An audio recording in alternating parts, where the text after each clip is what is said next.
Sala da Guerra mostra o sniper que mais matou gente na história. Trata-se de Simo Häyhä, a Morte Branca. Então vamos lá. Agiu durante menos de 3 meses no gelado teatro de operações da Finlândia e ganhou dos seus inimigos o temerário apelido de Morte Branca.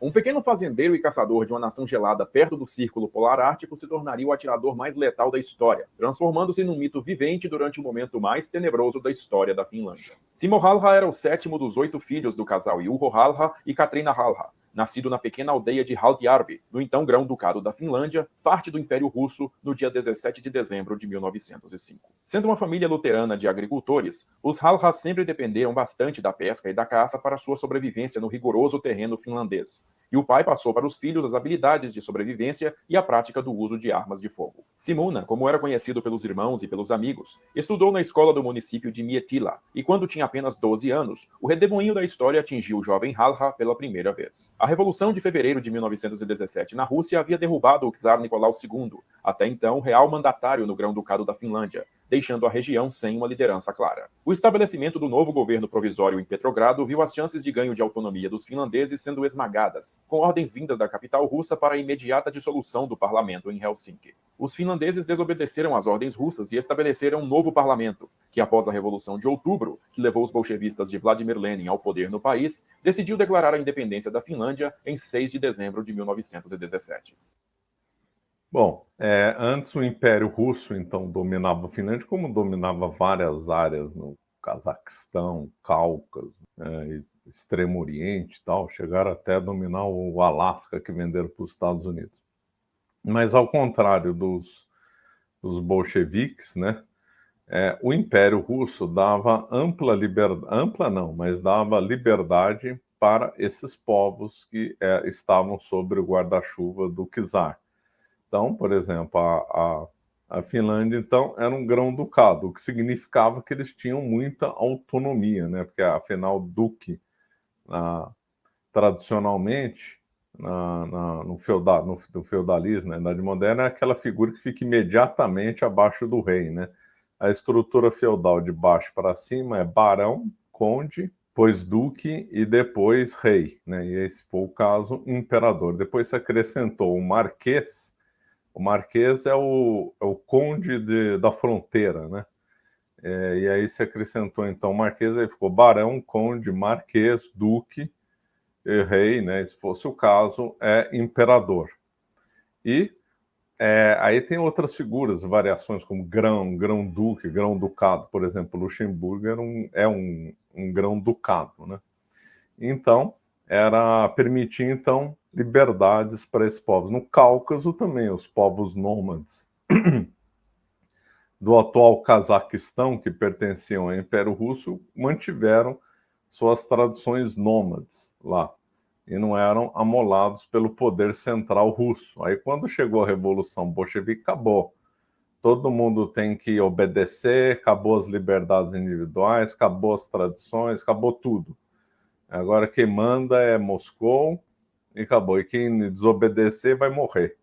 Então aí o Stalin acabou com a tradição nômade dos cazares, né?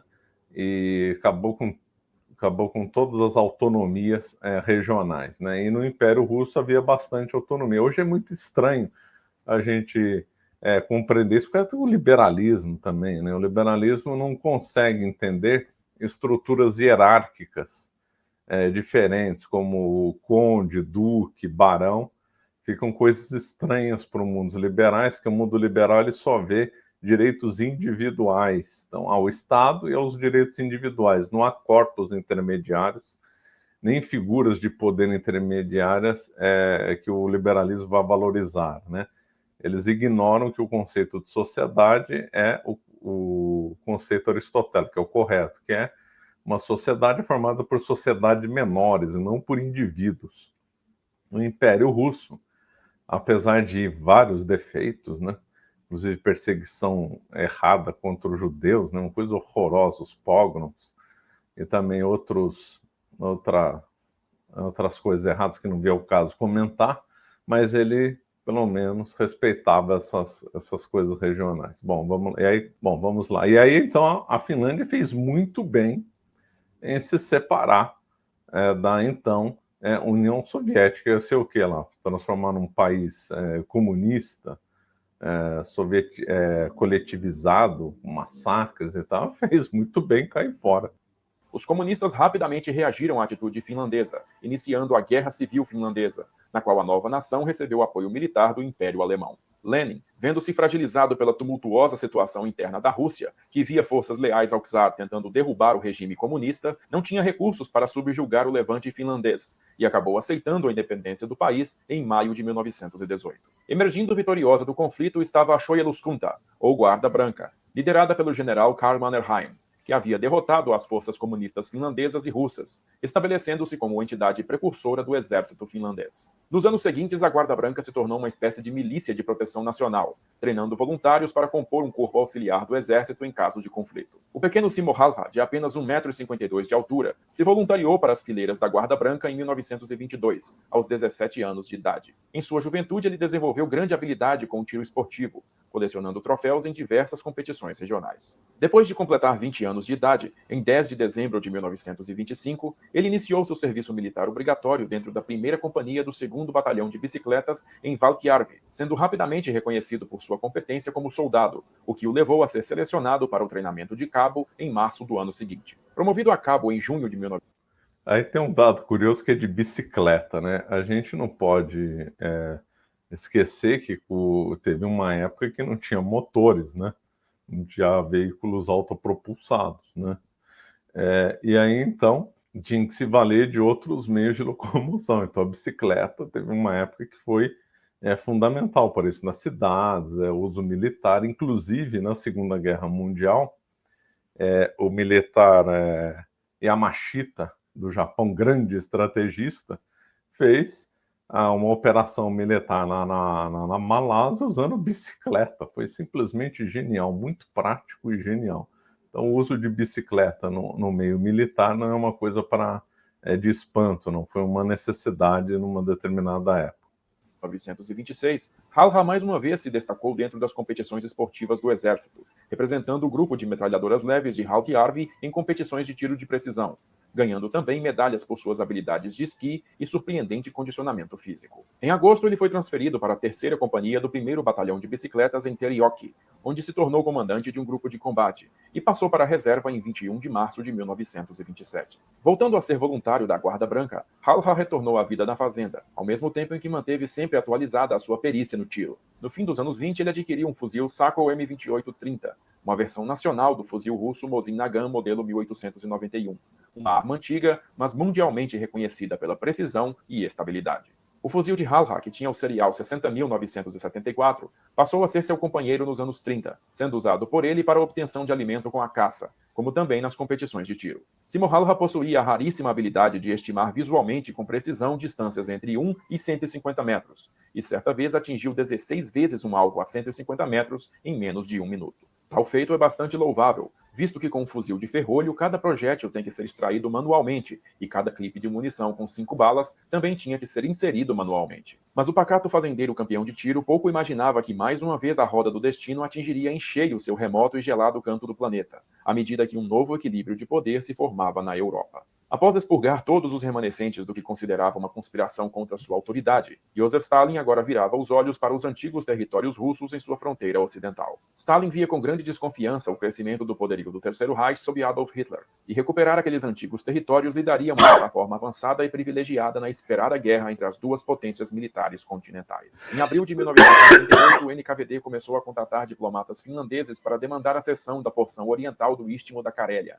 uma faixa de terra entre o Mar Báltico e o Lago Ladoga, que liga o corpo principal da Finlândia a Leningrado, cidade de Lenin e berço do regime comunista. Além da Carélia, os soviéticos tinham interesse na cessão de ilhas do Golfo da Finlândia e justificaram as demandas com base na ameaça de invasão alemã. Os finlandeses reiteraram sua posição neutra e determinação em resistir a qualquer invasão, de qualquer potência, negando assim o pedido de Moscou. Mesmo que aparentemente encerrado, esse desagradável encontro acionou o alarme no alto comando do exército em Helsinki, e uma grande mobilização nacional começou a tomar corpo já nos meses seguintes. Foi assim que Simo Halha foi convocado para o centro de treinamento de Uchi, a fim de realizar treinamento militar de sniper entre 14 de julho e 2 de agosto de 1938.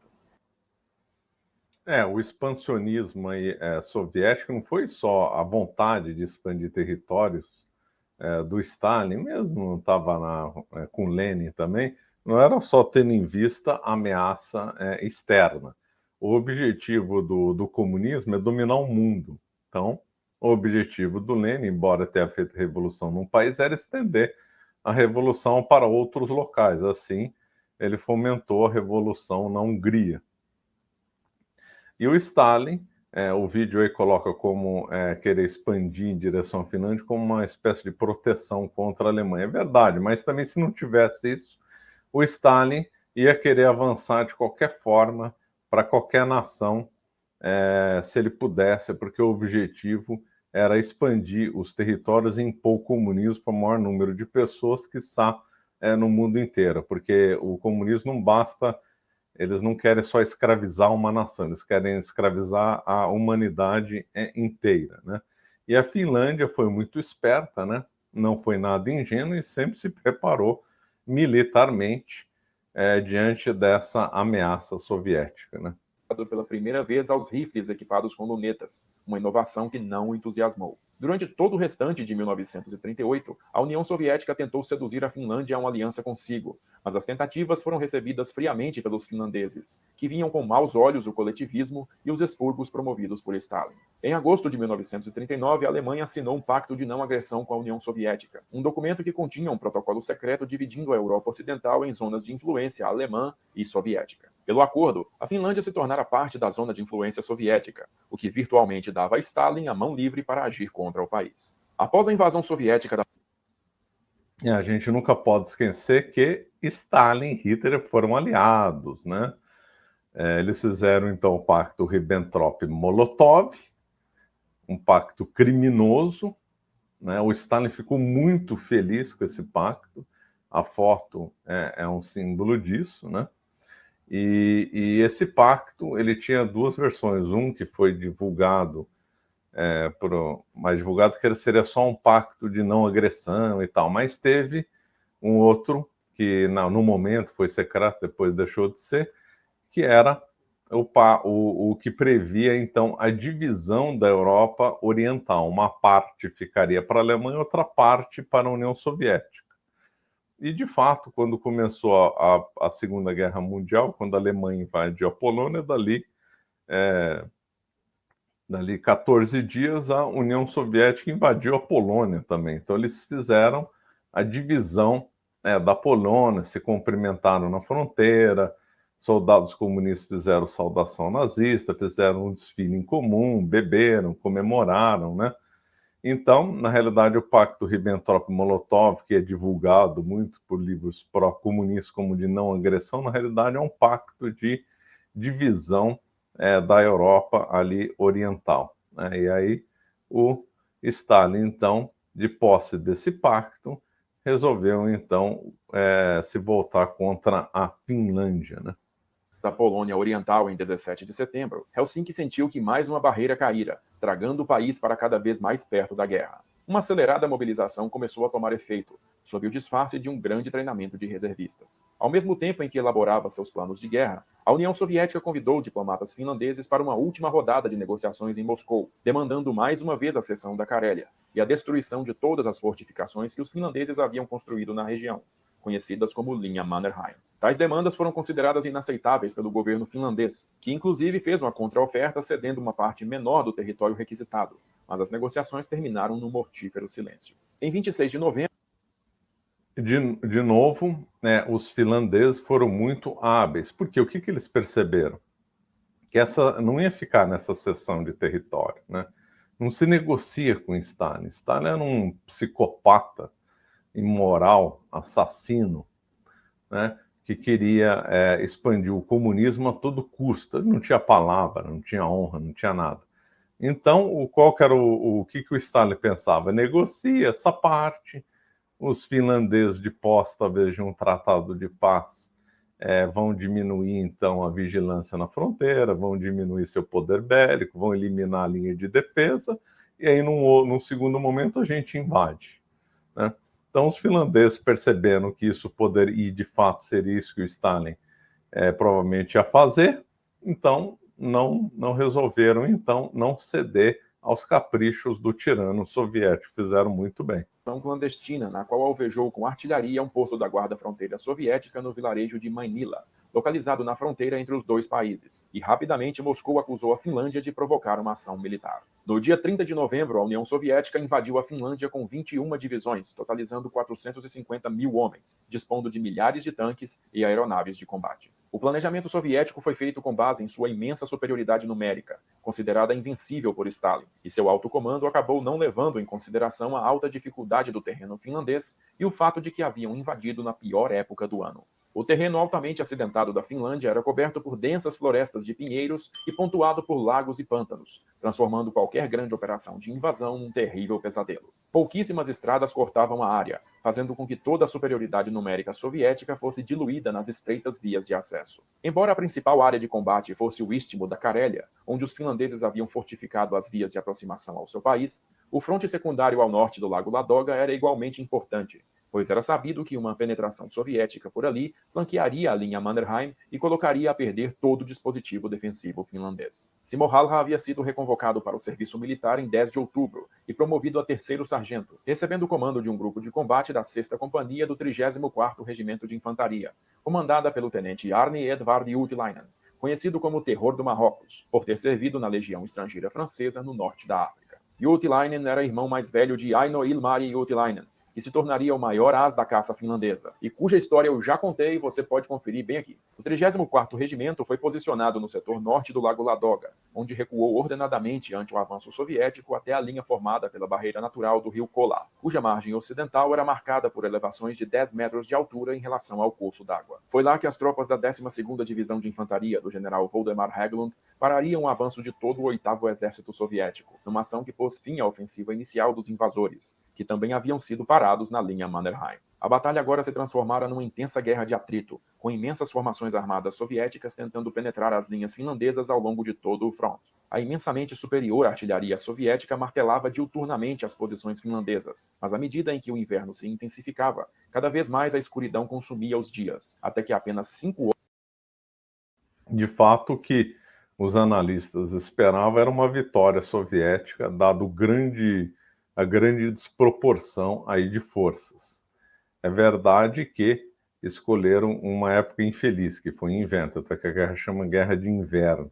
Porém, os soviéticos também estavam acostumados a lutar no inverno rigoroso. Mas qual seja o contexto, se esperava, né, uma vitória soviética. O que acabou não acontecendo foi uma grande humilhação para a União Soviética, né? Horas de luz eram vistas diariamente. Foi nesse cenário que os soldados soviéticos no setor de Kola começaram a cair em números cada vez maiores, desmontando a ação de pelotões em patrulha e colocando um freio em seu ímpeto ofensivo. Durante o mês de dezembro de 1939, a Finlândia e o mundo acompanharam o nascimento de uma lenda, um matador infalível e indetectável que foi batizado pelos soviéticos pelo temeroso nome de Bielaya Smert, ou Morte Branca. Juutilainen havia percebido logo o talento mortal do seu pequeno sargento e autorizou Halha a operar sozinho em setores avançados da linha de frente. Halha cobria-se por completo com camuflagem branca, levando nos bolsos apenas munição e comida para um dia, composta de pedaços de pão e tabletes de açúcar para fornecer-lhe energia.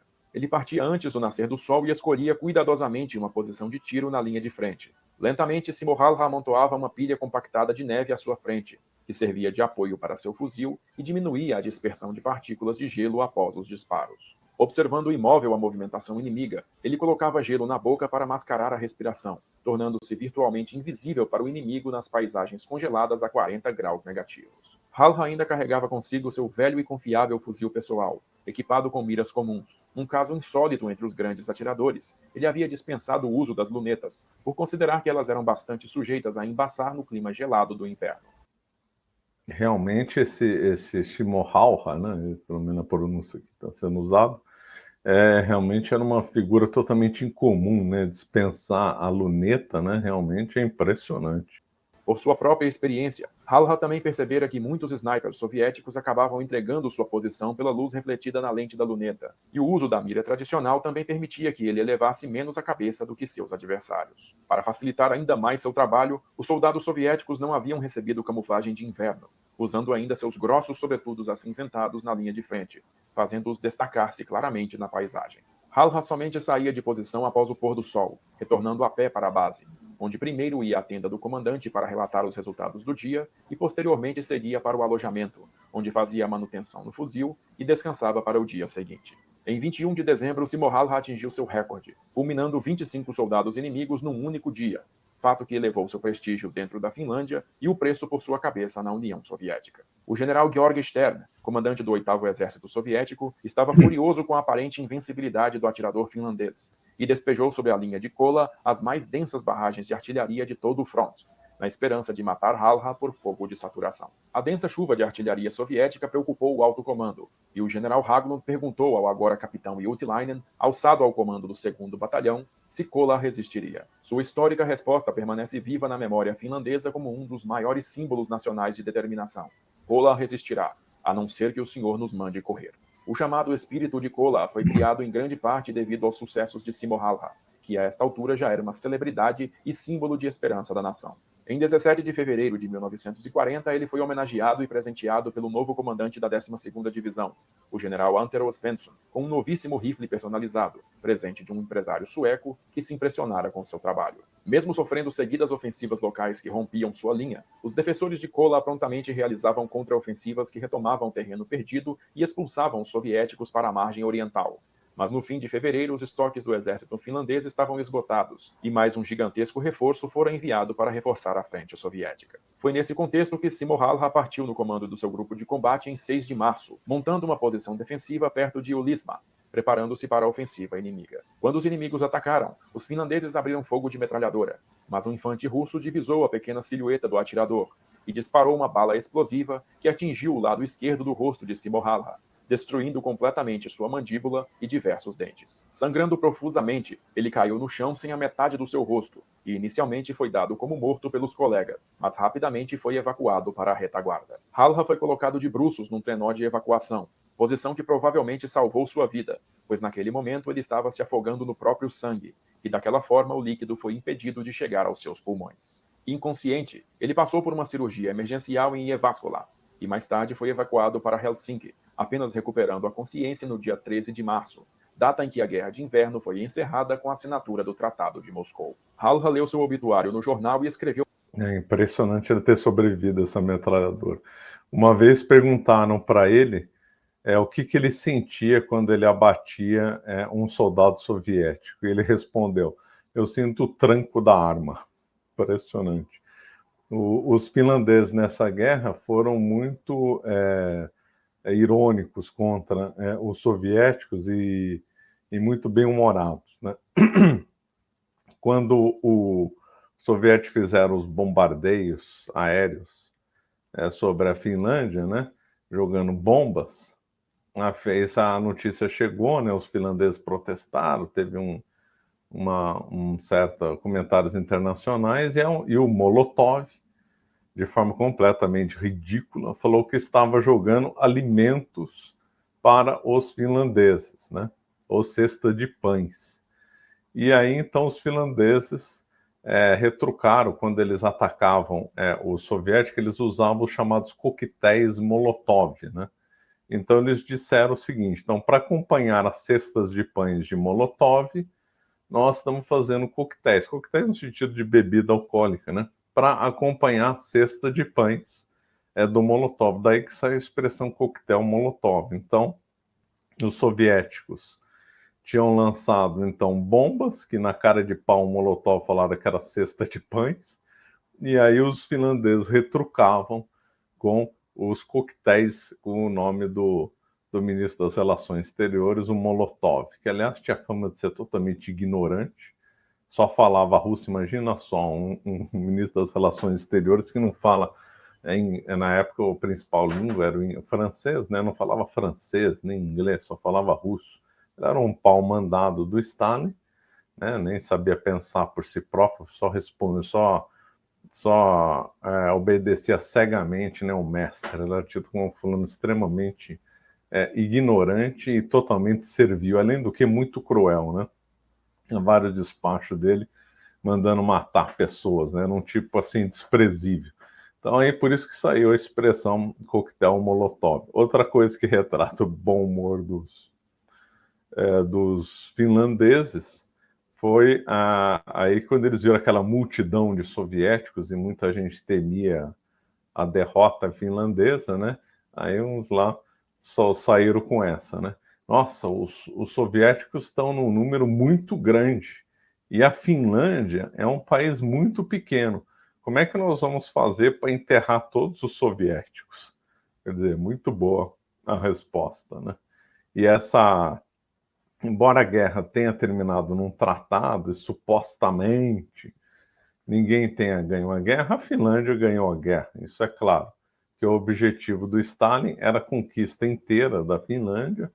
Ele esperava vencer com aqueles 450 mil soldados e os finlandeses, em menor número, tiveram uma resistência heróica, por causa dos snipers, por causa de técnicas de guerra e de assalto muito bem montadas.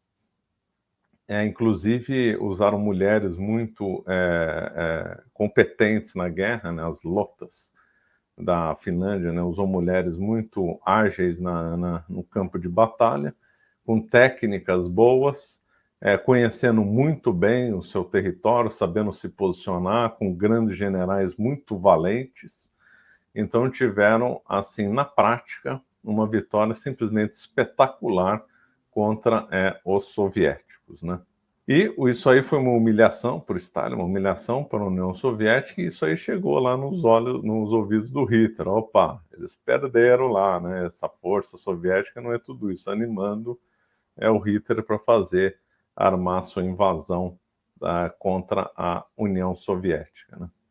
Deu uma carta à redação para corrigir o erro, enquanto passava por uma longa internação de 14 meses, nos quais foi submetido a um total de 26 cirurgias, incluindo o transplante de um pedaço de osso do seu quadril para reconstituir a mandíbula. Em meros 98 curtos dias de ação, Simohalha havia fulminado 542 soldados soviéticos, o equivalente de todo um batalhão inimigo, número que o coloca como o mais bem-sucedido sniper da história. Embora sua contagem oficial hoje seja disputada, a maior parte dos historiadores ainda aceita a preponderância de Simohalha no campo do tiro de precisão. Enquanto convalescia, em 28 de agosto de 1940, o Marechal Karl Mannerheim concedeu a Halha uma honra única em toda a história militar finlandesa, promovendo-o diretamente de terceiro sargento para segundo tenente. Ao sair do hospital e com o país novamente em guerra contra a União Soviética, Halha solicitou transferência para a linha de frente, mas recebeu uma negativa devido à severidade do seu ferimento. Após a Segunda Guerra Mundial, ele estabeleceu-se como fazendeiro em Ruokolahti, perto da fronteira com a União Soviética, vivendo uma vida pacata nas décadas seguintes. Ele se tornou amigo do longevo presidente finlandês Urho Kekkonen, e os dois costumavam caçar alces juntos. Mas Simohalha também passou décadas recebendo ameaças de morte de comunistas finlandeses e passou a andar armado para sua proteção. Tímido e de poucas palavras, ele nunca se gabou dos seus feitos durante a guerra, e quando perguntado sobre como havia se tornado um sniper tão eficaz, simplesmente respondia: prática. Nunca tendo se casado ou tendo filhos, Simohalha chegou à longeva idade, falecendo aos 96 anos em 1º de abril de 2002. Pouco antes, foi-lhe perguntado se sentia algum remorso por ter matado tantas pessoas. O velho atirador respondeu: fiz o que me ordenaram da melhor forma que pude. Se todos não tivessem feito dessa forma, hoje não haveria Finlândia. E aí, gostou desse vídeo? Tá, é verdade, o homem é um herói, né? E essa coisa de remorso na guerra é uma coisa que, lógico que tem, claro, mas a gente tem que evitar aí o sentimentalismo, porque em guerra é matar ou morrer, né? Você quer morrer ou quer que o seu inimigo morra? Você quer que o seu inimigo morra, né? É lógico que vai ter remorso, vai ter trauma, tem muitos soldados que voltam traumatizados da guerra. E esse Simohalha aí é um verdadeiro herói, né? Realmente uma pessoa extremamente aí competente e uma daquelas figuras únicas, né? Da acuidade visual que ele tinha e evitar luneta, né? Bom, muito bom esse vídeo. O Júlio César, ele conhece muito bem sobre a Segunda Guerra Mundial, conhece muito bem sobre a FEB, né, sobre a participação brasileira na Segunda Guerra, já entrevistou vários veteranos, Então, ele é uma pessoa assim, muito competente. Eu gostaria muito de conversar com ele aí no meu podcast. Então, se alguém estiver aí na escuta e tiver contato com ele, diga que eu gostaria muito de conversar com ele lá no podcast. Quem quiser mais saber sobre esse conflito e sobre coisas relacionadas à guerra, precisa saber inglês, né? Porque boa parte da bibliografia que existe sobre tudo está na língua inglesa. Então, você que não sabe vai ficar muito limitado nos estudos, na vida profissional, para viagem, para tudo. Então, não perca mais tempo, faça o curso da Bill Way, do Jonas Bressan. Está aqui o link na descrição, não perca essa oportunidade. Se você quiser saber mais sobre Segunda Guerra Mundial e também mais sobre história, tem o meu curso da Escola da Verdade Histórica, tem vários cursos, inclui o da Segunda Guerra Mundial. Eu escrevi um livro sobre a Segunda Guerra Mundial. Eu até comento, não muito, né, porque o livro não é sobre isso, comento sobre o Seymour Howard e comento sobre essa guerra aí de inverno, né?